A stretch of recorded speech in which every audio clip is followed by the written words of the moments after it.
Buenas noches. Como parte de esta asignatura voy a presentar mi propuesta de políticas educativas. Antes de iniciar es necesario recuperar lo que es el proyecto integrador en la parte 1, donde se habla de la situación educativa en México, en la cual se destaca un aumento de la cobertura, pero bajos niveles académicos de los estudiantes y una poca intervención en lo que es la equidad e inclusión. Se insiste también en el sistema educativo a hablar sobre la calidad y generar un país cada vez más competitivo mediante la educación. Se identifica como problema la deserción y la continuidad escolar. Esta se recuperó mediante el informe de Caminos Desiguales de Solís en 2014, en donde se dice que el acceso a la primaria es casi universal, pero conforme va pasando el estudiante en los diferentes niveles educativos, este porcentaje se va reduciendo significativamente, sobre todo en educación superior. En este mismo informe se destacan las desigualdades con respecto a la escuela de referencia y el nivel socioeconómico de los estudiantes. Principalmente en la escuela de referencia se destaca que los alumnos que provienen de escuelas vespertinas tienen menos oportunidades de alcanzar lo que es la educación superior, en contraposición con los que provienen de escuelas particulares o de escuelas matutinas. Lo mismo sucede con el nivel socioeconómico. Existe un porcentaje más elevado de alumnos que logran acceder a la educación superior, que provienen de escuelas que provienen de un nivel socioeconómico alto, en contra de aquellos que provienen de un nivel socioeconómico bajo.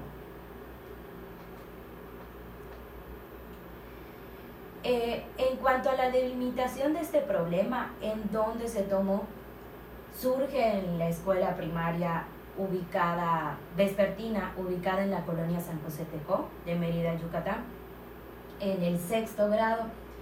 Este es un contexto en el cual se considera como urbano marginal, donde existen muchas problemáticas sociales. Y con respecto al problema de manera particular, se observa que los alumnos han desertado lo que es esta educación primaria por problemas familiares y problemas económicos. También se destaca mucho la desvalorización del estudio con respecto al trabajo. Incluso los padres de familia son los que han manifestado pues esta postura. También en los estudiantes se refleja una falta de proyectos de vida, una ausencia de motivaciones personales y de hábitos de estudio. En cuanto al respaldo ideológico y político de las propuestas que voy a plantear, existe lo que es el artículo 3º, en el cual se destaca el papel del Estado como responsable de garantizar la educación obligatoria hasta la educación media superior y lo que es la calidad en todos los niveles. También existe un apartado relacionado con la igualdad de oportunidades para todos, que este mismo apartado está en el Plan Sectorial de Educación 2013-2018, donde además de favorecer lo que es la equidad, se promueve mucho lo que es la cultura emprendedora y los saberes científicos y tecnológicos. Y bueno, como propuesta, la primera es priorizar el combate de la corrupción. ¿Por qué? Porque en nuestro país se refleja mucho que existen personas con estudios de maestría y doctorado que están tomando o tienen trabajos que no les corresponden porque tienen una remuneración muy baja.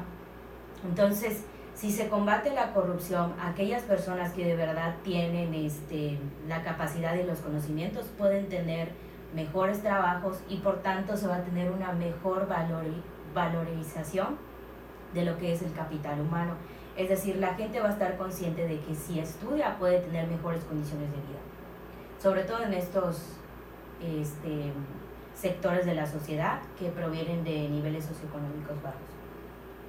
También considero necesario crear protocolos de actuación, si bien ya existen protocolos de violencia y de abusos, pero no existen protocolos de actuación para el ausentismo y la deserción escolar.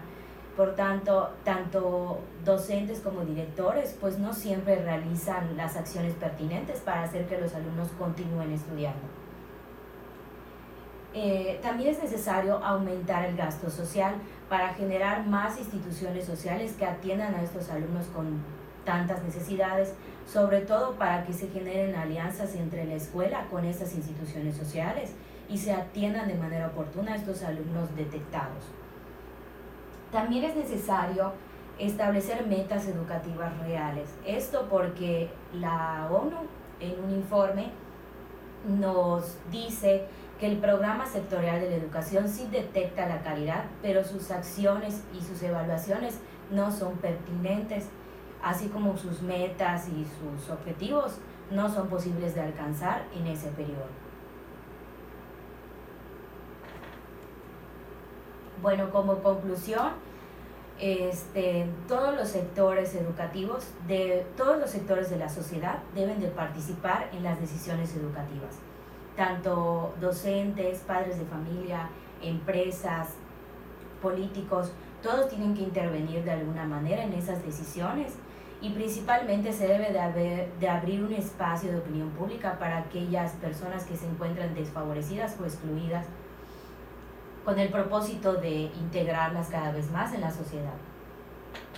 Es conveniente intervenir en el capital humano, esto porque a través de la inversión en educación es que se va a mejorar el nivel de vida de las personas, y es que invirtiendo en lo humano y en lo social es que se van a mejorar las estadísticas, no al revés.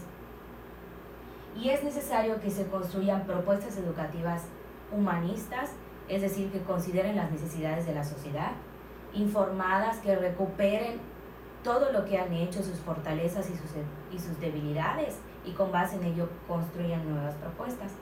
Y estas al mismo tiempo deben de ser flexibles, ya que, como se ha demostrado, cada contexto tiene una necesidad que se debe de atender. Muchas gracias por su atención.